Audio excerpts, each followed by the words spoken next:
Bonsoir à tous et bienvenue sur ce plateau de KTO. Une fois de plus, une émission spéciale à l'occasion de la publication d'un hors-série de nos confrères de Famille Chrétienne. Et cette fois, nous allons parler du travail avec ce numéro « Donner du sens à son travail ». Emmanuel Bourceret, bonsoir. Bonsoir Philippine. Merci d'être avec nous. Nouveau hors-série sur le travail. D'un mot, pourquoi avoir choisi ce sujet ? Pourquoi avoir choisi ce sujet ? Parce qu'il nous a semblé quand même que c'était de plus en plus difficile pour beaucoup de gens de trouver du sens à leur travail. L'actualité, on l'entend très régulièrement autour, bien sûr, du chômage, ça, et surtout aussi, c'est nouveau, mais en tout cas, c'est depuis quelques années, les burn-out, l'anxiété, la souffrance au travail est de plus en plus prégnante, présente, et c'est de ça que nous sommes partis. Alors, nous allons en parler avec un invité également sur ce plateau, le frère Samuel Rouvillois. Bonsoir, frère Samuel. Bonsoir, Philippine. Merci d'être là, bon connaisseur du monde économique, de l'entreprise. Il vous semble qu'il y a une actualité particulière dans cette question, dans ce sujet, sur le sens du travail ? Disons que la révolution planétaire de l'organisation du travail, la libéralisation des échanges, commence à affecter, on va dire, notre vie sociale et notre vie personnelle. Donc, le choc, là, il était prévisible. Ça y est, l'onde de choc est là. Nous ne sommes plus maîtres de l'économie mondiale, y compris avec l'aide des Américains. Nos entreprises subissent des récessions parce qu'elles sont mises en compétition avec des gens à l'autre bout du monde. Donc voilà, ce qui était prévisible est en train de nous arriver. Et donc, ça a une conséquence très concrète dans la vie des individus. Alors, pas simplement à cause de cette compétitivité, mais aussi parce que la virtualisation des choses, la mobilité à la fois des capitaux, mais des personnes, les changements de propriétaires des entreprises, les mutations de culture d'entreprise, voilà. Tout ça, ça fait beaucoup de choses qui bougent très vite. Et je pense qu'on n'était que dans une abstraction dans la manière de voir les choses. Et puis là, on l'encaisse physiquement, psychiquement, personnellement. Et donc, c'est bon d'essayer de voir comment on se repositionne là-dedans. Parce que on ne peut pas être que dans une position passive ou de subir ce qui se passe. Ça, c'est très clair. N'importe qui dirait qu'aujourd'hui, l'économie réclame une souplesse, une habileté, une rapidité de réaction largement plus élevée qu'il y a 50 ans, à force qu'il y a 100 ans. Et donc, au contraire, la réactivité est la seule chance de survivre. Et on voit bien, c'est un problème de la France, un problème de l'Europe, mais c'est un problème des personnes d'abord. Alors, on va essayer de voir un petit peu un panel des questions qui se posent. Peut-être, Emmanuel, nous donner un aperçu d'abord de la façon dont est construit ce hors-série. 3 parties. Une première, justement, sur les souffrances et les difficultés du travail aujourd'hui, comme vient de l'expliquer frère Samuel. Faire le constat aussi qu'il y a quand même beaucoup de gens heureux au travail aussi. Je pense que c'est important de le dire. On n'est pas que dans les difficultés. Donc voilà, une première partie qui fait un peu l'état des lieux de ces nouvelles composantes du monde du travail dans la vie moderne et contemporaine. Une deuxième partie où justement nous sommes allés nous poser la question du sens du travail d'un point de vue chrétien. Ce qui est un peu notre boulot, et en se posant la question, justement, en repartant à la source, c'est-à-dire à la source biblique, avec déjà pour revenir sur ce contresens habituel sur le travail, où on considère le travail, vous savez, avec l'origine d'ailleurs du mot travail, le tripalium, qui était un instrument de torture chez les Romains. Et les chrétiens sont quelquefois ont aussi une vision très négative. C'est une conséquence de la chute, quoi. C'est une conséquence de la chute. Tu travailleras à la sueur de ton front. Sauf que c'est un contresens. Et qu'en réalité, le travail existe avant dans la Genèse. C'est que Dieu invite l'homme à se multiplier, à croître et à soumettre la terre. Et il dit à Adam et Ève de cultiver le jardin. Donc le travail existe avant la souffrance et le travail, la pénibilité du travail. Et puis, c'est un peu notre troisième partie, c'est la question de la rédemption aussi. C'est finalement, en effet, il y a bien le péché est bienvenu aussi dans le monde du travail, et avec les idolâtries du pouvoir, de l'argent, de la réputation. Et le Christ est venu réparer ça, et du coup, à travers la croix, mais qui est aussi le message d'amour du Christ, et comment nous pouvons remettre à travers ça, convertir notre travail et nous sanctifier dans le travail, qui est peut-être un message très simple, qui est comment aimer à travers le travail. On va y revenir, on va recommencer par le début. Vous avez tous les deux, en toute introduction de cette émission, souligné des aspects des difficultés majeures aujourd'hui. Frère Samuel, vous parliez de la souplesse, de la virtualisation, de la compétitivité, de la rapidité. Emmanuel, vous avez déjà parlé de burn-out dans les toutes premières secondes. Est-ce qu'aujourd'hui, on est malade du travail ? Malheureusement, je crois. En tout cas, on le voit dans beaucoup d'entreprises. Il y a cette perte du sens. Alors, il y a aussi alors effectivement, avec le burn-out, ce mot qu'on entend partout, tout le temps, comme une maladie un peu du siècle, si je puis dire, qui vient, et frère Samuel en a parlé aussi, de cette accélération du la temps. non-maîtrise aussi, la l'impression de subir. Le contrôle permanent, cette impossibilité à prendre du temps pour soi. On le voit à travers les écrans et les mails, ces fameux mails que plus personne n'arrive à gérer. Il y a une espèce d'accélération qui fait qu'on n'a même plus le temps de se poser la question de pourquoi je travaille et à quoi je sers finalement. Et on ne peut pas travailler si on ne donne pas justement du sens à son travail, Moi, je ne suis pas sûr qu'il faille donner du sens au travail. Déjà, il en a en lui-même. Le tout, c'est qu'il faut prendre le temps de le recueillir. Je veux dire, un maçon n'a pas besoin de donner du sens à son travail. Bâtir un mur, ça a un sens en soi-même, même si on ne fait pas une cathédrale avec. Et donc, je pense que parce que s'il faut déjà bosser, embaver et en plus donner du sens, on est surépuisé à la sortie. Je pense que c'est l'inverse. Le travail, il a une capacité régénérante à travers ce qui s'appelle le métier. Le métier, c'est quand j'ai des conditions de travail qui me permettent d'être engagé personnellement dans ce que je fais, qui me permet d'avoir conscience que j'apporte quelque chose, qui me permet d'avoir une marge d'amélioration de ce que j'accomplis, et dans lequel il y a un temps de fierté où je reconnais la valeur qui est la mienne dans ce que je fais. Donc c'est une activité qui, basiquement, n'est pas d'abord pénible, elle n'est pas d'abord exigeante, elle est d'abord structurante. Et donc, dans cette structuration du travail, c'est-à-dire dans le fait de transformer quelque chose, d'y mettre ma patte humaine, de le mettre au service des autres, tout ça, ça a déjà plein de sens. Même si je ne sais pas encore qu'est-ce que je vais faire de l'argent que je vais gagner, même si je ne sais pas nécessairement mettre ça en finalité avec des choses beaucoup plus profondes. Mais je pense que le premier accès qu'il faut pouvoir non seulement conserver, mais il faut pouvoir accentuer l'accès au métier lui-même. Or, le problème, c'est que quand on est dans une manière de manager les choses, parce qu'à la fin, ce n'est pas le travail qui est gênant, c'est la manière de le mettre en œuvre. Aujourd'hui, à partir du moment où n'importe quel type de travail est mis en œuvre de manière, encore une fois, posée, avec un temps d'appropriation, avec un temps de partage, avec un temps de traçabilité, avec un temps de mise en valeur de chacune des étapes. Voilà, le problème, c'est que la compétitivité oblige à accomplir dans l'espace du travail quantité de choses qui vont contre le métier. Par exemple, de ne pas avoir le temps de décider, par exemple, de lisser tous les process de manière universelle parce qu'on veut gagner en lisibilité, donc de ne pas respecter les modes de faire de chacun. Voilà. Donc, je pense que c'est plus ça. Et donc, pour moi, un des grands premiers combats, c'est de donner accès à la qualité du métier. Donc, de permettre que ça ne soit pas la standardisation des process, pour faire court, la traçabilité et les gains de productivité par le travail sur les processus, mais que le gain de productivité se fasse par le fait que chacun puisse s'investir avec joie, avec bonheur. On travaille mieux et plus vite quand on est heureux de faire ce qu'on fait. Et donc, aujourd'hui, on veut gagner en vitesse par de la pression externe, par de la taylorisation, pour parler comme autrefois. Donc, on est dans une espèce de méta-taylorisation permanente des choses, et ça exerce... La première chose que ça fait, c'est que les gens sont d'abord en train d'obéir à des contraintes, et pas d'abord... Je dirais, oui, pas de s'amuser, mais d'être heureux de faire ce qu'ils font. Des fois, d'ailleurs, ils n'ont même plus le temps de prendre le temps de réaliser ce qu'ils font.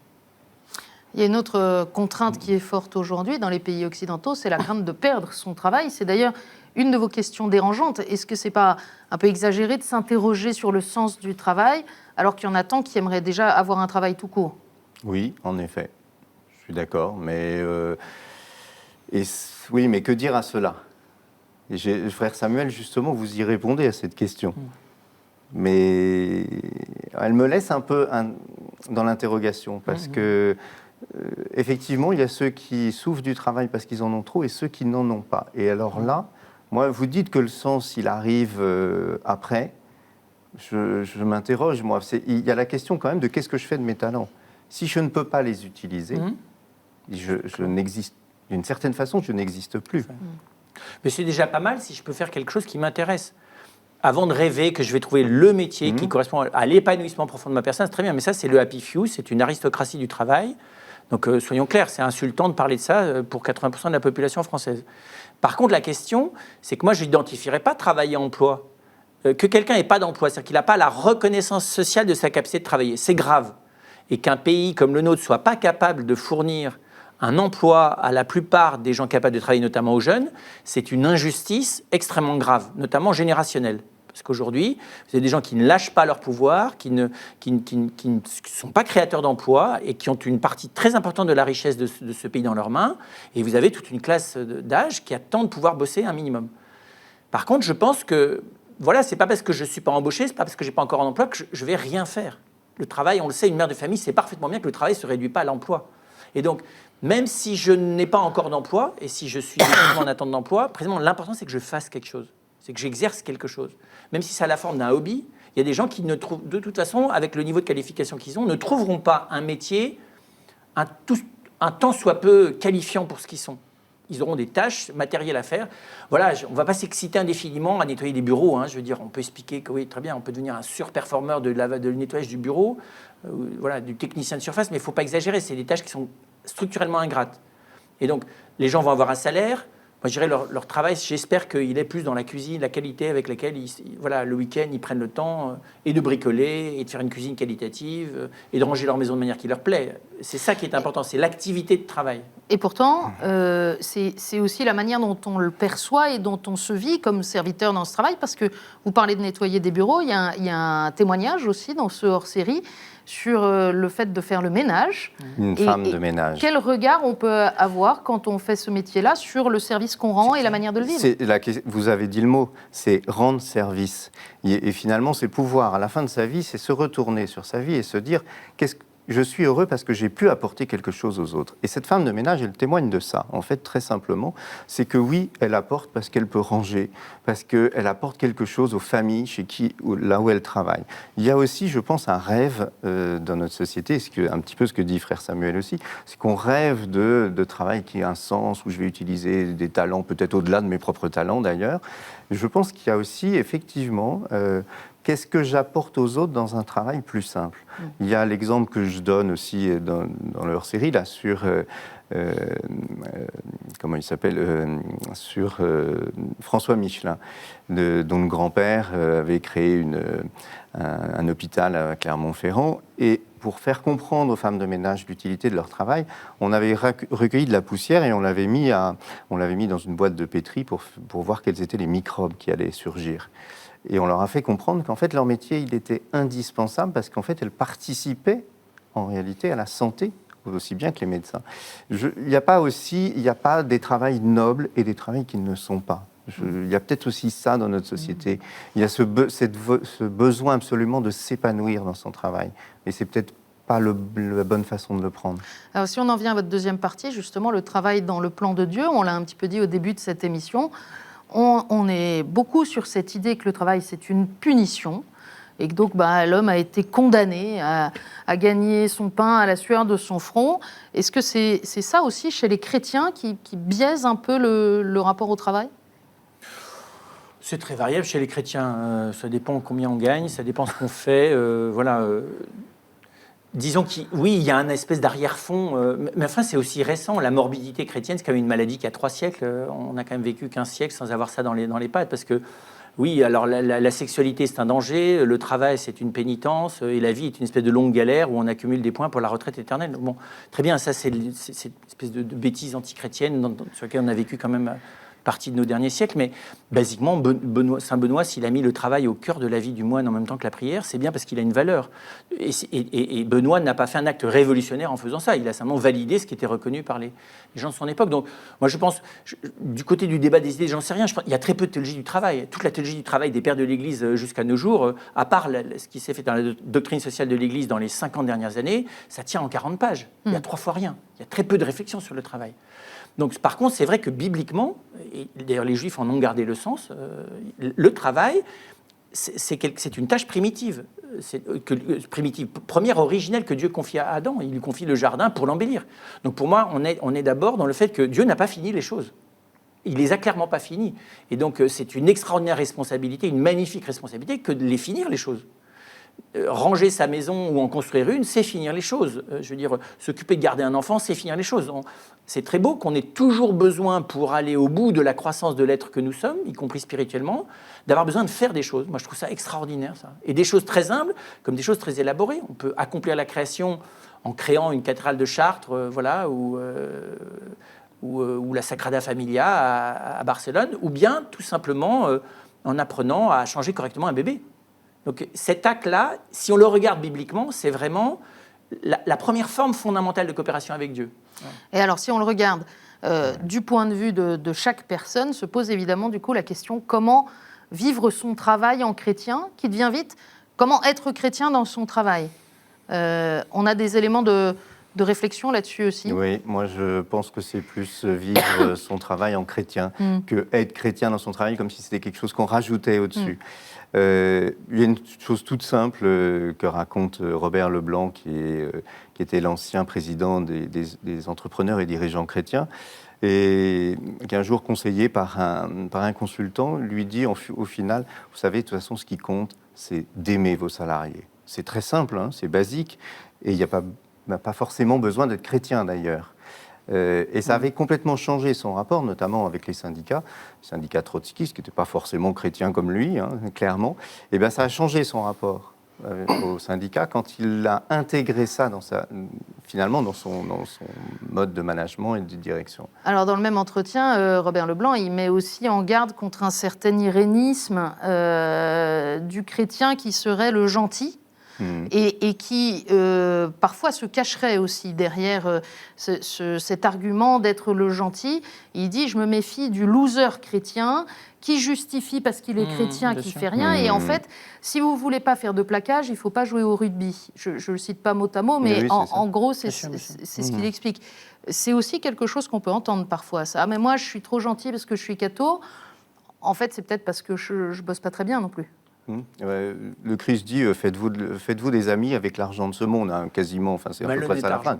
Comment ? Le malhonnête argent, dit-il. Oui, il va encore plus loin.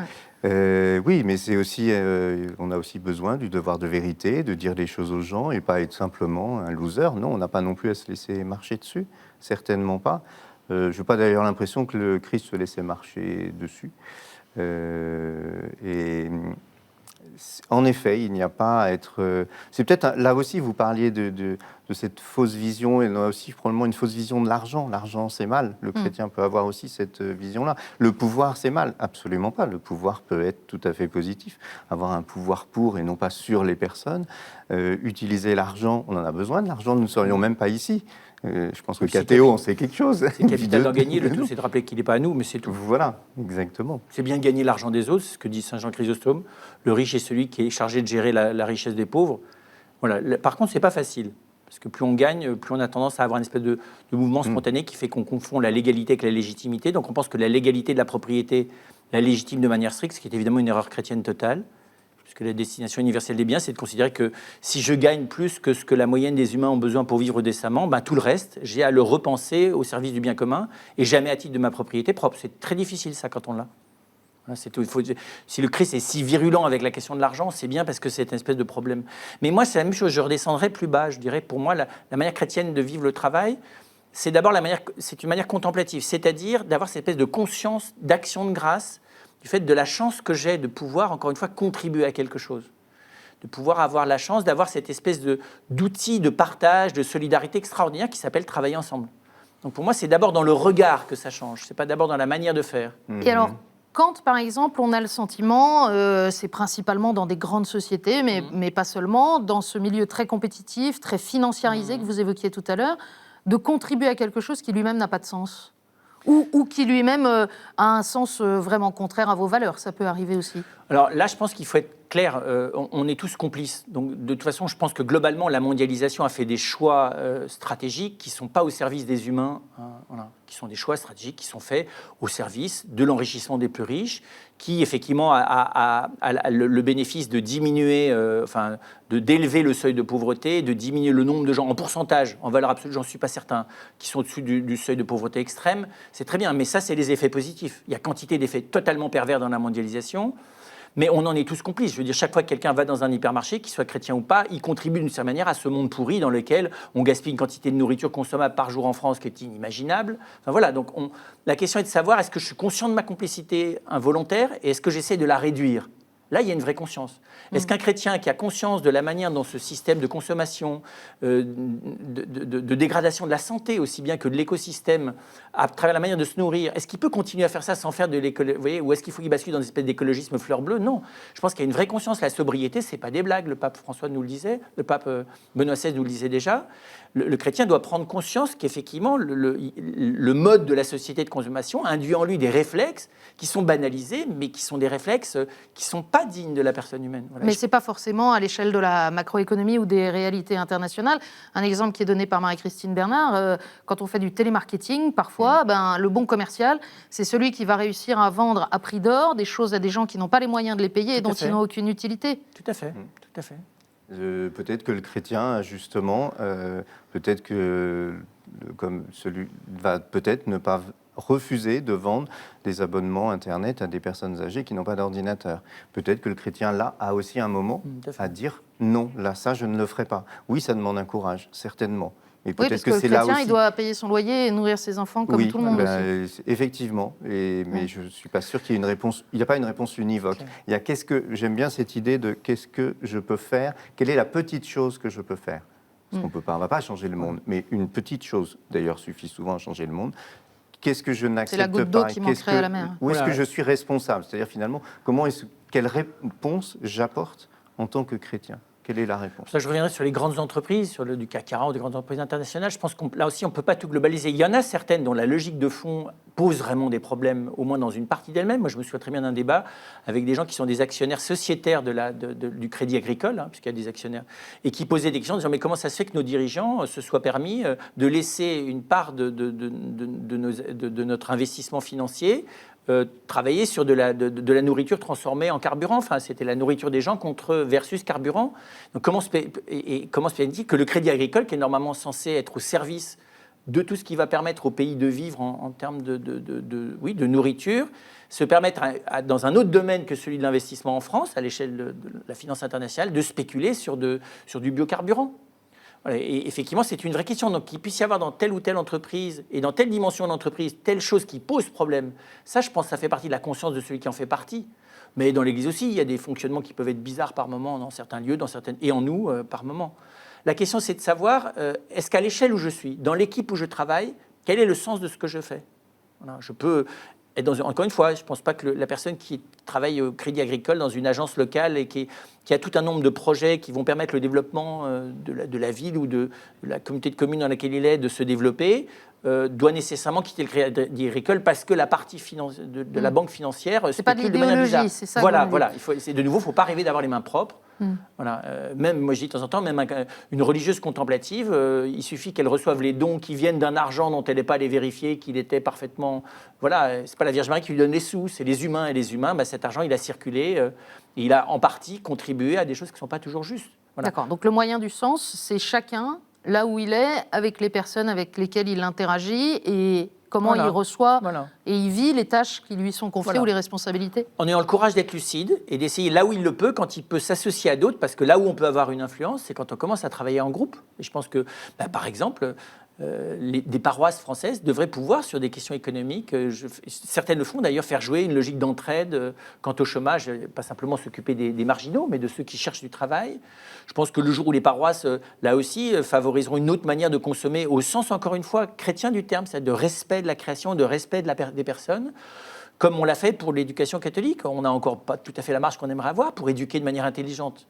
Mais voilà, je pense qu'il n'y a pas que l'éducation dans laquelle on doit avoir la liberté de développer des manières humaines de faire. Voilà. Et je pense que là-dessus, les chrétiens doivent participer à une autre manière de voir l'économie, où effectivement, la question du bien commun des personnes, et du bien commun passe devant la fascination d'une espèce de développement économique qui est censé mécaniquement, par l'enrichissement matériel, augmenter le bonheur collectif, ce qui est quand même un grand n'importe quoi. Je crois qu'effectivement, les chrétiens, d'ailleurs, font pas mal de choses.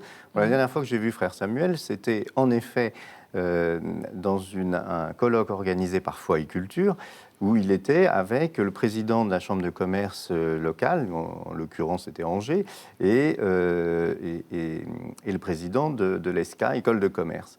Je pense que là, les chrétiens ont un rôle à jouer, et ils peuvent le faire. Et la preuve, il y en a qui le font. Et il y a je pense qu'il est important aussi que les chrétiens ne restent pas seuls. Effectivement, il y a des paroisses, il y a des quantités de choses qui existent. Je pense à Siloé Pro, par exemple, la communauté du Chemin Neuf, il y a le parcours Zaché, l'Emmanuel. Il y a des moyens de ne pas rester seul. Il y a les entrepreneurs et dirigeants chrétiens, le mouvement des cadres chrétiens. Il y a énormément de choses. Il y a aussi le ACT qui accompagne les personnes qui n'ont plus d'emploi et qui recherchent un emploi. Je pense que là, les chrétiens ont un rôle à jouer. Ils peuvent le jouer déjà en se rassemblant eux-mêmes et en réfléchissant et en entrant dans l'entraide, en fait. Donc si je ne peux pas agir dans mon entreprise, je peux peut-être agir ailleurs, autrement. Et dans tous les cas, je peux agir là où je suis. C'est clair. C'est là Et j'ai qu'on pas à agit. attendre que C'est le évident. monde change, que j'ai la certitude que mon petit acte va changer le monde. Le propre de l'espérance chrétienne, c'est qu'elle se joue quand même le vendredi saint, c'est-à-dire que dans un état de désespérance collective et globale. Donc concrètement, arriver à voir que effectivement, c'est dans la relation à moi-même et aux autres dans l'entreprise, aux autres à l'extérieur de l'entreprise, c'est là que va se jouer. Et là, effectivement, il y a comme une espèce de... C'est une forme fondamentale de rédemption, le travail, parce qu'il est un lieu de solidarité et de rencontre des personnes, plus que jamais d'ailleurs aujourd'hui. On le sait, pourquoi les gens pètent les plombs et font des burn-out, c'est parce que aujourd'hui, la seule chose qui permet d'encaisser la violence du système, c'est la qualité de la bienveillance et de la solidarité entre les personnes. Donc en gros, pour moi, c'est un appel à ce que, voilà, désormais, la solidarité des personnes face à ce monde un peu complexe prennent le dessus sur la manière dont ils voudraient se servir de chacun de nous pour se développer. Emmanuel, on va terminer là-dessus. Si on veut se procurer ce hors-série, Dans toutes les bonnes librairies religieuses et sur le site de famillechrétienne.fr. merci beaucoup à tous les deux d'être venus sur ce plateau. À très bientôt.